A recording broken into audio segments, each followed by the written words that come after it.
Hi. Hi, Jackie. Hi, everyone. So happy to be here with you all today. Awesome. So I just gave a little bit of an introduction. I was waiting for some of those questions to start rolling in. So I was just a bit of an overview of I've talked a little bit just about TMF consulting and of what we offer in that space. So I was going to talk a little bit just about education, since I think that education is obviously such a huge part of the people management aspect of TMF, which I know is the focus of today's session. So just as far as our educational offerings, we have two main offerings at the present time. We have our accredited TMF University program. That program is geared really towards individual learners and provides an opportunity to get actually formally accredited as a TMF professional. We have two levels of accreditation, either the TMF Associate or the TMF Manager accreditation. And then contrasted with that program, we have our TMF Corporate Education, which is geared more towards groups of learners. That is a non-accredited program, so we have more flexibility with how we customize and tailor that content. So a lot of times we'll have organizations come to us looking to implement those trainings for their department or potentially for TMF stakeholders. But we have a lot of flexibility in that space as far as combining topics, adding in company specific process details, things like that. But yeah, we can certainly dovetail those with our consulting offerings as well. I find it oftentimes works very well to have a consulting engagement, do that kind of assessment of the entire space, people, process, and technology, and then as some of the outputs of those assessments, put that into a training that's delivered. Oh, I see our first question came through. So from Raquel, so what are the most important parameters or requirements of a TMF plan? Sholeh, do you want to talk to that one? That's a really good question. I really like this question. So I was actually involved in a TMF University training this week, audits and inspections. And Jackie, you and Ben have really done a really great job with the content of those courses. I just have to. I'm kind of making a shameless plug, but also I'm really impressed as a TMF professional. It's just so much information, and I mean, a couple of things come to mind when I see this, and then think about the content that's in that course. And one of the things that we talk about in that course is what to expect during an inspection or an audit. And one of the things that inspectors and auditors are looking for is basically going back to make sure that companies are following their own SOPs, their protocol, making sure that they're following GCP and regulatory requirements within whichever country or region the clinical trial is being conducted. And it makes me think back to GCP, right? And what are the things that R2 tells us to incorporate into our TMF plan? Because the TMF plan is still a relatively new concept. You know, it's not something that we've had for very long. So some of the things that I would say that are most important in your TMF plan, number one, an index, or where are your actual documents located? So you can say, well, I'm using this eTMF system, but are all of your documents really in that eTMF system, or are there auxiliary systems or supportive systems that your documents are contained in, and they're not truly in the eTMF? Or do you still have paper files? There are some companies that retain their wet ink signature papers or documents, or raised seal documents, and therefore retain those in paper. And there are some countries that actually require wet ink signature documents. So you want to just make sure that you have that information in your TMF index. You also want to make sure you understand who's responsible for which document, who are the document owners. That is an important component of the TMF plan. And something, gosh, I'm making this a long answer. I'm sorry. But also because there are many important components and parameters or requirements to the TMF plan, but I just want to make sure I'm covering all of the things. The other thing is a task ownership matrix, or who's responsible for what. Because a lot of times we're working with vendors or CROs and we're dividing up the work, which is great. It's very helpful. But you want to make sure you understand who's responsible for what, especially in the case of an inspection. And then finally, you also want to indicate an overall plan for archival. What does that look like after the study ends? Because I think a lot of organizations get tripped up by this. So during the study, the CRO is managing the eTMF. That's fine. That's great. They're collecting all of the documents. They're storing everything. At the end of the study, what happens? Is the CRO retaining that content, or are they going to give it back to you as the sponsor? How are they going to give it back to you? Is it on a CD? Do you have a CD ROM on your computer? I know, Jackie, you mentioned this last week. I don't have one. You don't have one. How would you get that content, right? So have a plan for archival and know, and Jackie, you mentioned this last week as well. In some countries, you have to retain the documents for up to 25 years. So just think about what that looks like. What will happen in 25 years? Who knows, right?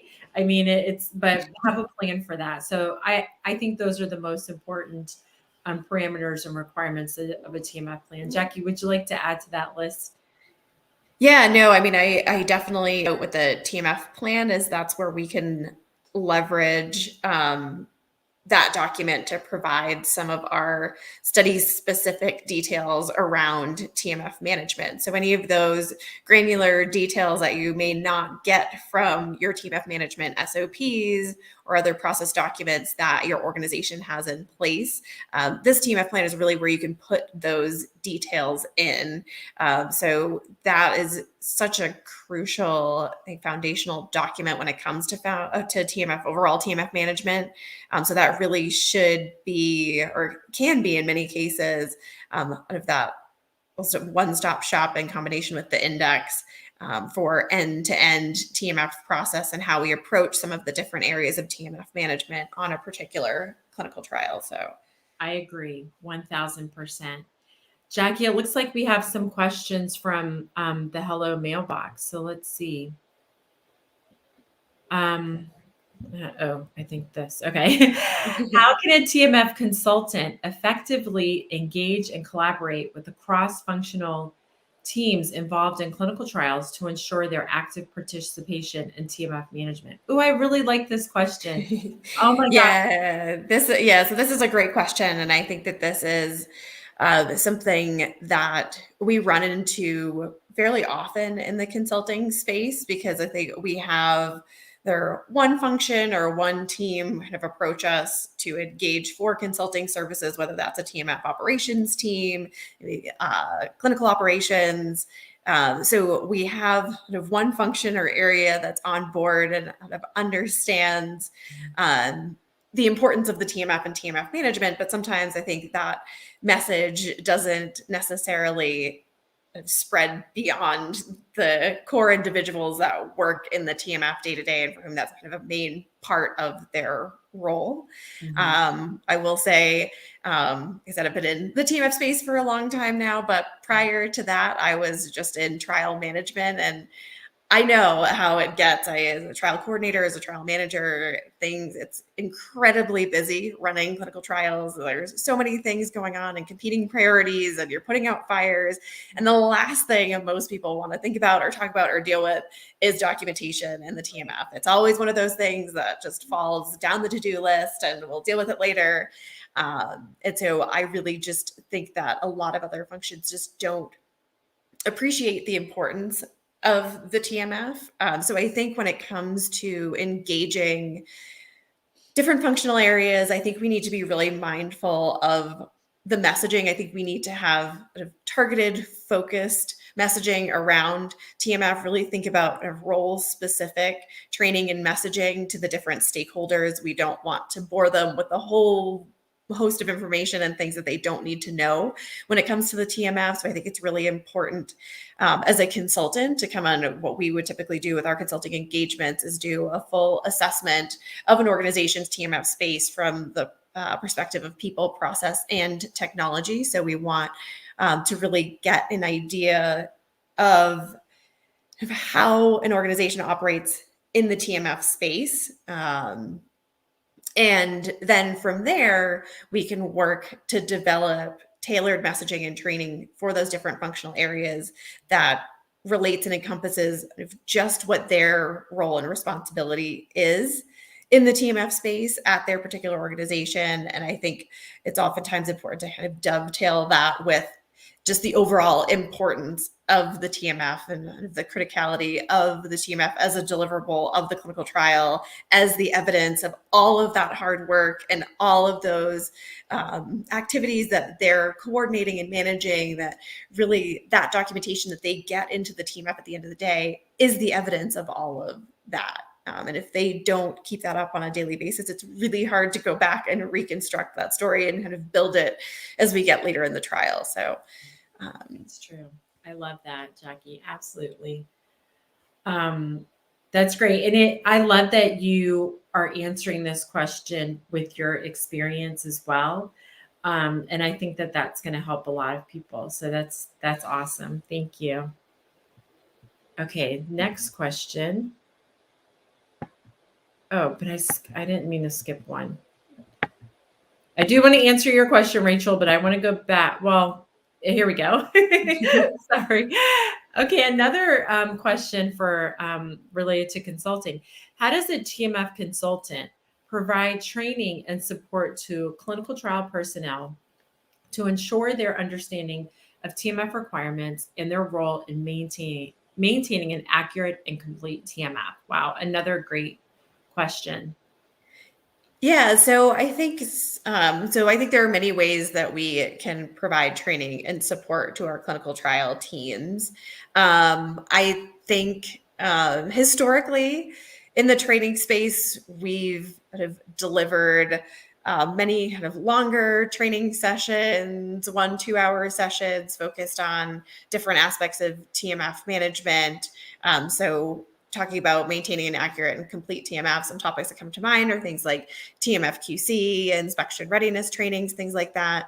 But I would say that more and more now, we're also seeing a move towards more kind of just-in-time trainings and kind of like bite-sized training modules that individuals working in the TMF space can kind of pick up on an as-needed basis to really support them when they're actually preparing to do some of these activities, whether that's document QC, TMF QC, things like that. So I think depending on how an organization structured, who that training is specifically geared towards, we can take kind of different approaches to training. And again, that's something that we would assess during that initial assessment and work with an organization to determine kind of what's the best fit for the training approach at their particular organization. But again, I think as with any trainings, it's really important to make sure that they are role specific, that we're very mindful of our audience, that we're providing the level of information that's required just for those individuals, and that we're not necessarily boring them with the entire story and potentially aspects and things that they may not be involved with or be responsible for.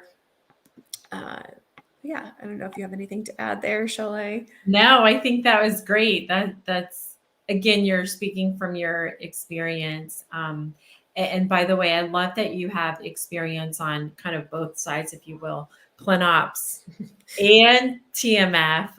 Not to mention your experience as a trial coordinator prior to that. So that's great, Jackie. Thank you so much. Okay, next question. What is the regulation for the US for archiving? I'm not sure if this is for a site or for a sponsor company, but yeah. Jackie, do you want to answer or do you want me to? Oh, if you want to take that one. Yeah. So typically 15 years. But I'm not sure if this is for a site or for a company. But what I would say is for a site, if the site is going to, if it's going to close, or like we've experienced this just recently, actually, where we had a site close in the US and the site wanted to send the documents to the sponsor. Well, we can't do that, right? We have to keep that information separate.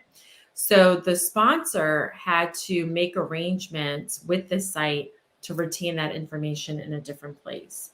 So I would just say, make sure that you understand the requirements, whether you're a site or a sponsor / CRO. But typically 15 years. There are also things to consider regarding the patent of the product in the US as well, but typically 15 years. And And I was going to say, and that's just as far as what the regulation is that governs, that's just going to be our FDA clinical trial regulations that speak yes, to archiving for clinical trials. yes, absolutely. Thank you, Jackie. Great question. Keep them coming. All right. Looks like we have another question from the hello mailbox, Jackie. What are some common challenges related to change management when implementing TMF processes, and how does a TMF consultant address these challenges? Yeah, so I think that some of the biggest challenges when it comes to implementing new TMF processes is that stakeholder engagement piece. So I think I always like to try to, as far as how to address some of them, I like to engage those stakeholders as early in the process as possible. I want to kind of take everyone along for that ride and really make them feel as though these processes that we're reviewing and potentially making updates to, that we're doing this always from the position of we want to make TMF management easier, more streamlined, more efficient. We want this to work for you. We want to alleviate those pain points. We want to gain efficiencies wherever we can, and make it so that you truly can use your TMF as a clinical trial management tool. This shouldn't just be looked at as kind of a filing cabinet of documentation as it may have been way back when, that we just kind of toss stuff into. We really can use the TMF to give us that real-time visibility into our trial.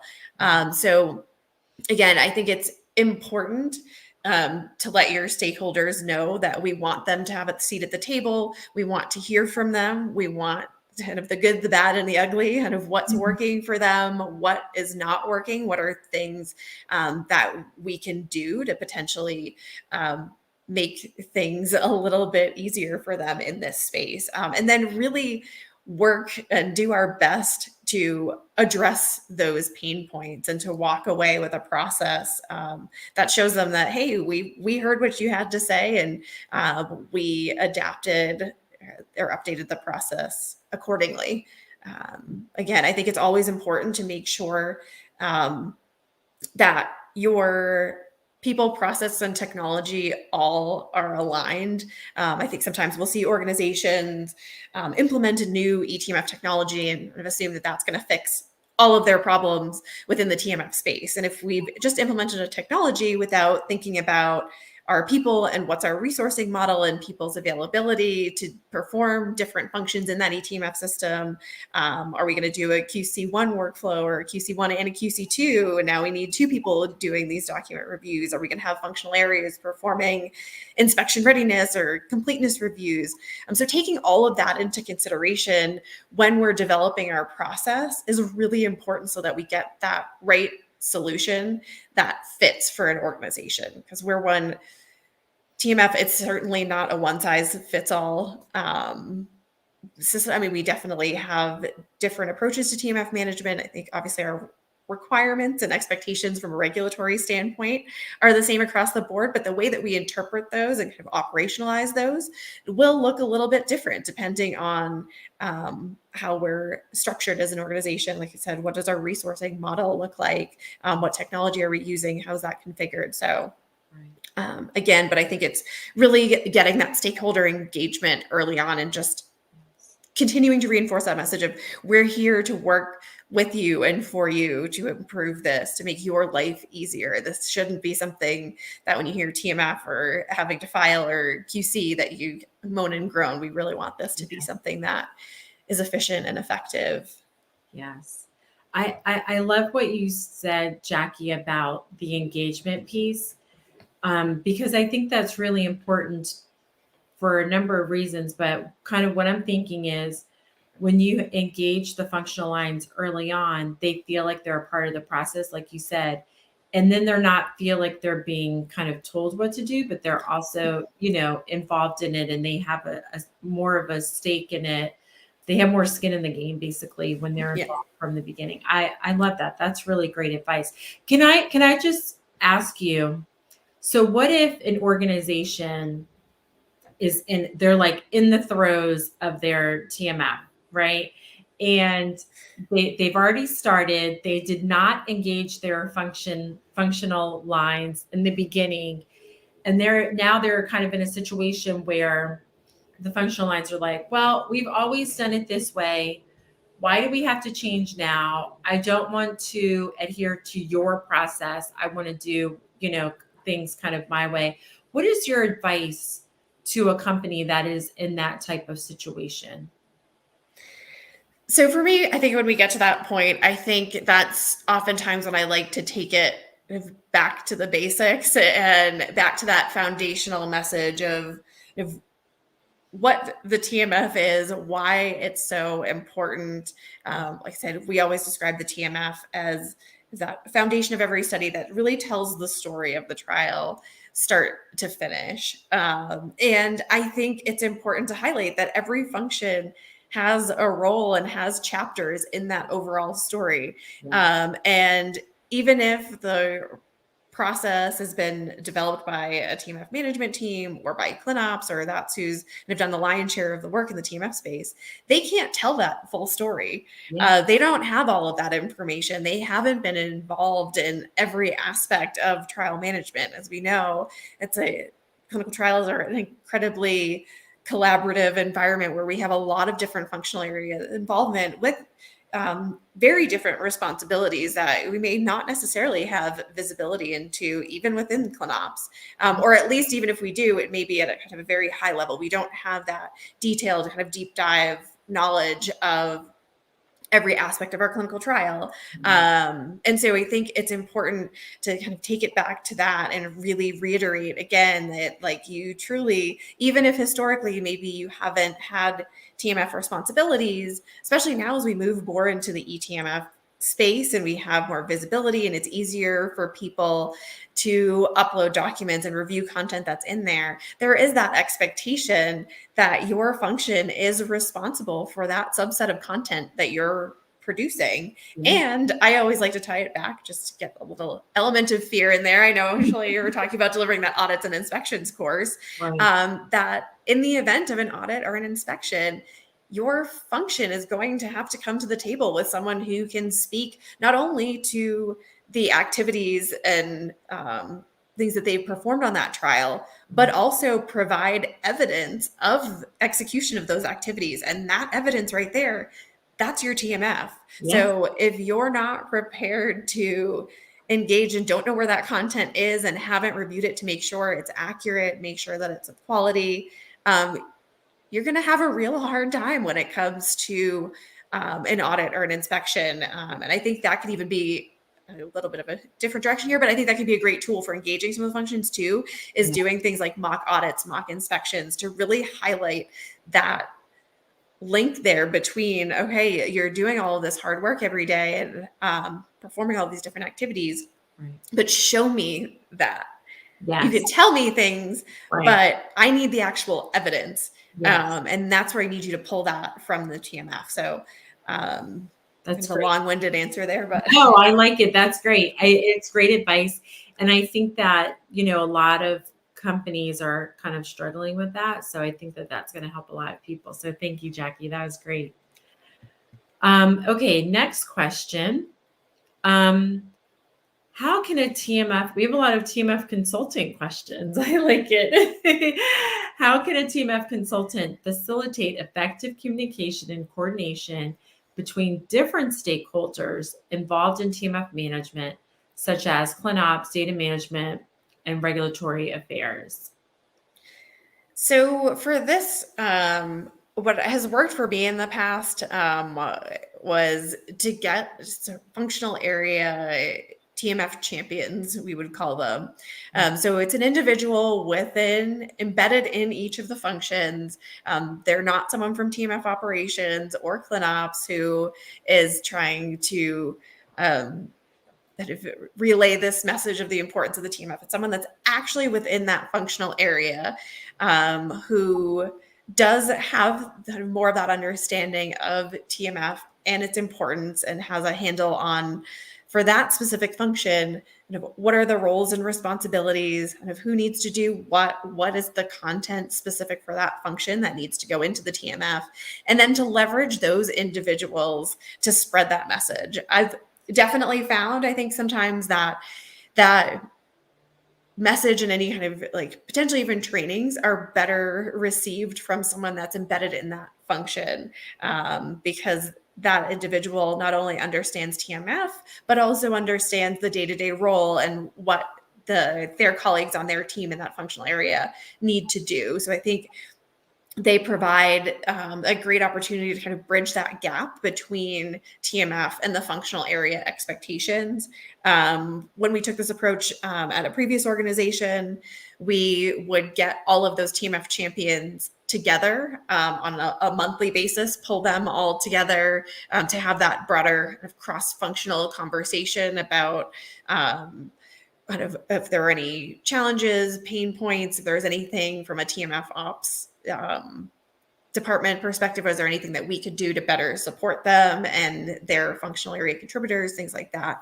But I think that's a really effective strategy here to get that cross-functional engagement and to facilitate that communication. If it's coming, not all of that communication is not always coming from that central TMF management group or ClinOps or whatever that looks like, but actually from individuals within the functional areas. It can be a centralized message that's been developed kind of by that team of champions, but I think at the end of the day, for it to come from someone within the function can be a really great way of spreading the word. Yeah. I've had or a similar experience to you, Jackie, with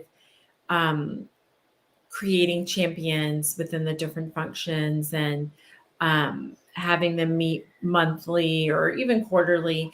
And, just what if a company, I'm sorry, I'm just like, I'm thinking about this and, as you're talking, what do you think about that setup in a small organization? I mean, can that work for, a smaller biotech or a smaller pharma company where you have the team of champions from different functions kind of participating? What do you think about that? So I think it can work for smaller organizations. I think the one thing that we do need to be mindful of when we're thinking about smaller organizations is that oftentimes in those situations, individuals are wearing multiple hats and tend to be stretched pretty thin. Yeah. So I would be very mindful of what are the expectations for that TMF champion role and make sure that we're not overloading those individuals in our functions. So that would just be one of the considerations there. We may want to retain kind of with more of that heavy lifting if we have a TMF operations or TMF management team, which at those small organizations, you may find that you don't have that either. So you do still kind of have to leverage those functions. But definitely, again, just being mindful of resourcing and other people's responsibilities. I think sometimes those of us that work exclusively in the TMF space can get absorbed. And as we all know, TMF can be, and certainly for many of us, is a full-time job, but we need to always be mindful that it's not that way for everyone. So I think just keeping that in mind when you're thinking about what you're asking your champions to do and how much of that they need to take on. Great perspective, Jackie. Thank you. Okay, let's go to the next question, which, is this one. I'm a fan of having the functional areas responsible for their content in the TMF, but keeping them out of the uploading process of documents into the TMF. We're both laughing because we have experience with this. And your experience, do you push for them to upload? I love this question, by the way. This is great. So this is a great question, and I think this is one we see many different approaches to this at different organizations. I think some of it depends on resourcing, some of it may depend on kind of the experience of your stakeholders and working in the eTMF space. Think they're, from my perspective, I think that it can be beneficial to have functional areas actually uploading their content into the system. I think the more that we can get them engaging and working with that system, being comfortable with logging in with some of the workflows, things like that, I think it can be very beneficial. The one thing that I will say, though, is that if we're having our functional areas do that uploading, because there are many cooks in the kitchen at that point, if you will. Yeah. I do think it's nice to have a centralized team that does kind of a secondary QC review. So I've had experience working with organizations where their functional area representatives were uploading content. They would upload them kind of with very minimal metadata, just kind of the basics, kind of the study country site document type, things like that. And then they would route them to the TMF management team to do that secondary QC, apply the rest of the metadata, do that QC2 review, make sure that there were no quality issues, things like that. So like I said, again, I know though that not every organization may have the means to take that approach, but just in my experience, I think that's one way that works very well, where you do get your functional areas, like I said, into the system. It's not this scary platform or portal that they don't know how to get into or how to work in. But we also still are able to maintain that level of quality and oversight of the TMF by introducing that secondary QC, and also by not asking our functional areas to upload all of that metadata and route it all the way through the workflows and things like that. We do take a little bit of that burden off. Like, yes, you have to go in and upload, but we're not asking you to do much more beyond that at this phase. We'll take it from there, but at least you could get it and see it. Sholeh, I don't know if you have any other kind of thoughts around. No, I think that's a great response, great advice.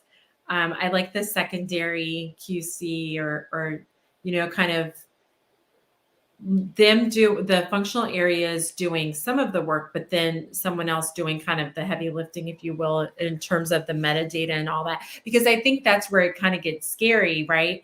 And it's like, oh no, I don't know what is the, I don't know, the which date do I use, for instance, because the date is often kind of tricky.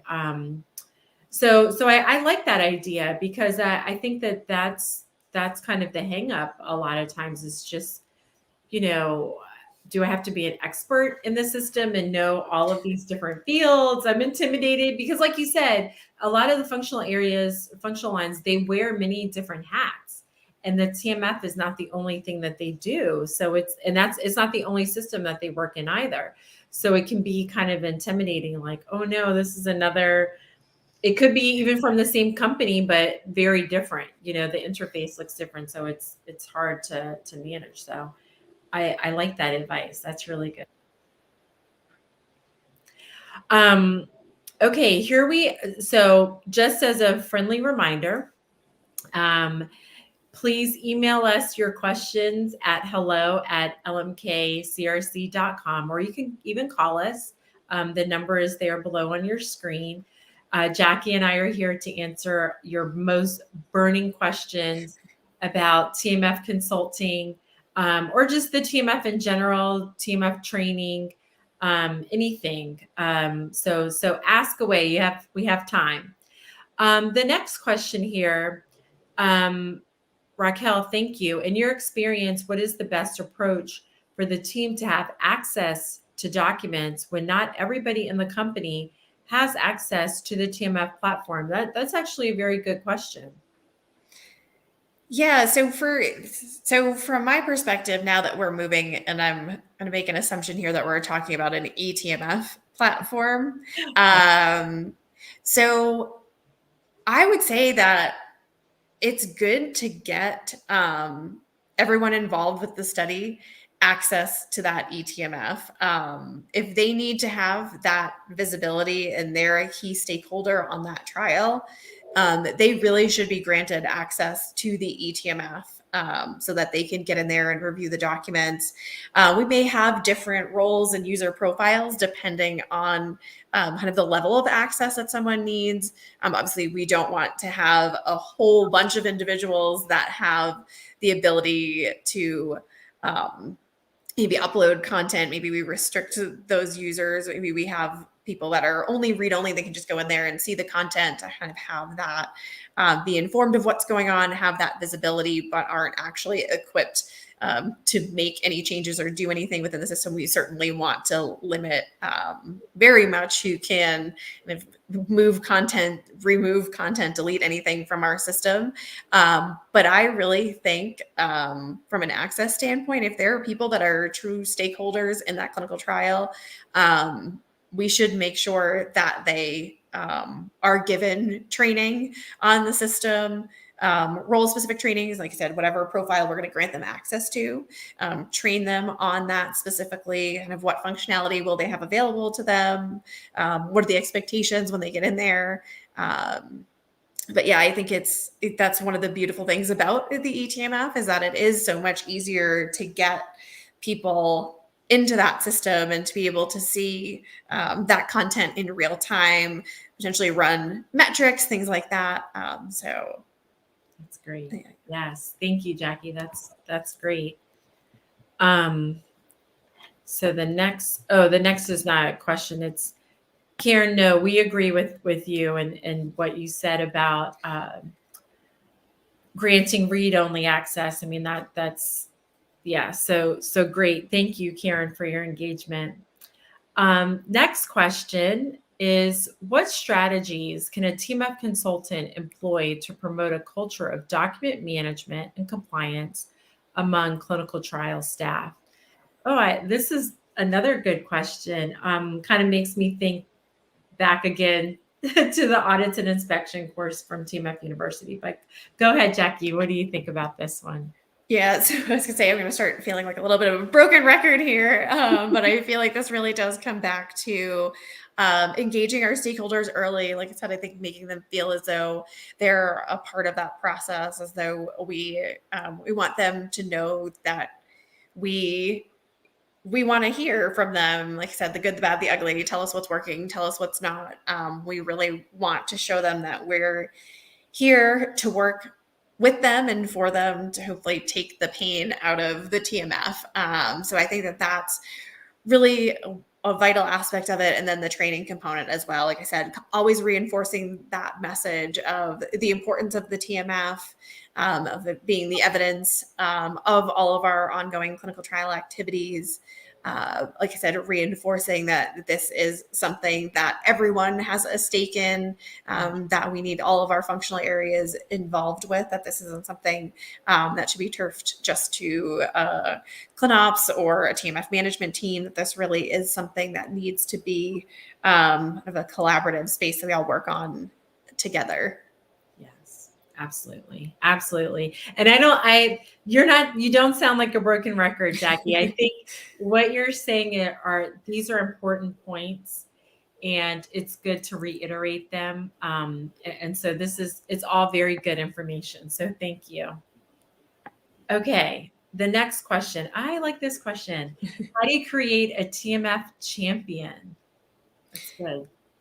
Yeah, so I mean, so I could say from my experience, I feel like our TMF champions in some ways kind of created themselves. I feel like you always tend to find at least one, maybe if you're lucky, two individuals in the respective functions that kind of get it, if you will, more so than some other people in the function, and understand the importance of TMF, or at least kind of more receptive to that messaging than others. And I think those are the individuals that we can kind of target and work with to become our TMF champions.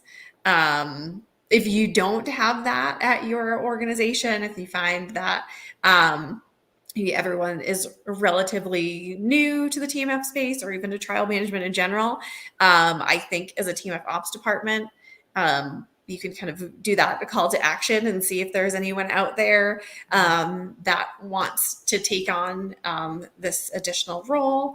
I think it can be a great opportunity to kind of sell it as some cross-functional collaboration, kind of an opportunity to maybe get outside of the box and do something different than what you may be doing in your day-to-day role. And then I think we can support our TMF champions again with training and working with them to kind of come up with the appropriate messaging that we want them to deliver as a TMF champion. So I don't think we want to just expect our TMF champions to just take our message and run with it. I think we need to work with them to really refine that message and make sure that it fits for their functional area. And so it's just a few thoughts that come to mind. I love that. I love that. And it's important to really engage the functions in different ways. And, people have different personalities also. So I think it's, you have to be mindful of that as well. And I feel like the good thing there are many benefits of the eTMF, but I feel like back when I first started in the industry and the TMF was paper and it was an afterthought and everyone kind of hated it. There was nothing, there was nothing exciting or, sexy, if you will, about the TMF. But now that it's electronic, I think it's kind of a little bit easier to engage people and make them think about the TMF in a different way. And like you said earlier, Jackie, to really think about it as a clinical trial management tool and not so much like a repository where we're just throwing these documents in a box where we're not going to think about them again. It's much different now. So I like that. That's great. So hopefully everyone can take your advice and create TMF champions within their organization. Okay, great. The next question. This is interesting. Okay, I'm having a difficult time convincing one of my clients that we need to have core documents in the TMF, and they want to rely heavily on keeping these documents in their QMS and not in the TMF as well. Any suggestions? That's an interesting problem to have. Jackie, would you like to take this one? Yeah, sure. I think when we start talking about having TMF content housed in different repositories outside of the TMF, the thing that I always come back to and that comes to top of mind for me is we can certainly maintain TMF content in different systems. There are certain functional areas that may need to do that for different reasons. But one, we need to make sure that the authoritative source of that content, which I like to look at as the content that we would pull in the event of an audit or an inspection, that we have an accurate record of what that authoritative source system is. And if knowing, I think the more important part of this is knowing that if we list a system as that authoritative source, that's going to be held to all of the same clinical trial regulations and requirements that our TMF platform is. Anything that houses TMF content. So if you're running trials, say anywhere in the EU or in the UK, and you may be inspected by the MHRA or the EMA, they're going to want direct access to all of that content, regardless of the system that it's sitting in. Mm-hmm. So if the individuals in that function have a plan for how to get an inspector or an auditor access to that QMS system, you may be okay to leave it within that system. Like I said, we want to make sure it's listed as the authoritative source. We want to make sure that we have a plan in place for auditor and inspector access. And they also need to know that they're going to be responsible for the QC and ensuring completeness and quality of that documentation, because now we don't have visibility of it within the TMF. So some of those things, I think when you start raising those to whatever functional area is kind of putting up this fight, they may start to think a little bit differently, because a lot of people don't take those additional considerations of, oh man, I didn't realize if I keep that stuff in my QMS that I have to have a plan for inspector access, or I have to know, I think those are been some of the best ways that I've found to get individuals a little bit more motivated to put things into the eTMF. I like that. And that's a really good point about the direct access. I mean, do you really want the MHRA or EMA having direct access to your QMS system? I mean, that's something to really think about. And the fact that the MHRA has updated their critical finding to their definition of a critical finding to include the TMF. So do you want a critical finding for that? I mean, probably not. So that's, all very good points, Jackie. We can, I think we have time to answer one more question. Because the next session begins at 11:10 a.m. So if we can just answer one more question, Jackie, and then the rest of the questions, please keep them coming. They're awesome questions. We're going to pass the baton, if you will, to our colleagues, but we're going to answer one more question and then we'll wrap up. What strategies and best practices can TMF Consulting offer to enhance TMF quality and completeness? Yeah. So I think that really this comes back to our TMF management processes. So our consultants do a fantastic job of, during that assessment period, reviewing existing TMF management processes, identifying potential gaps or maybe inconsistencies in processes that may lead to TMF quality and completeness issues. So say, for instance, if it's not clear roles and responsibilities around who needs to get what documents into the TMF, we may find that we have issues around completeness because no one really knows who needs to get what documents into the TMF. So I might assume that it's someone else's responsibility. And even though I've seen that document come through or I've been CC'd in an email chain that has it attached, I don't think it's my responsibility to file it. I think it's someone else's. Well, they think it's my responsibility. So now no one's put it in the TMF. Or on the flip side, maybe we all want to go above and beyond, and now everyone's filing copies of that document in the TMF. So now we have duplicates, which is creating quality issues. So I think it's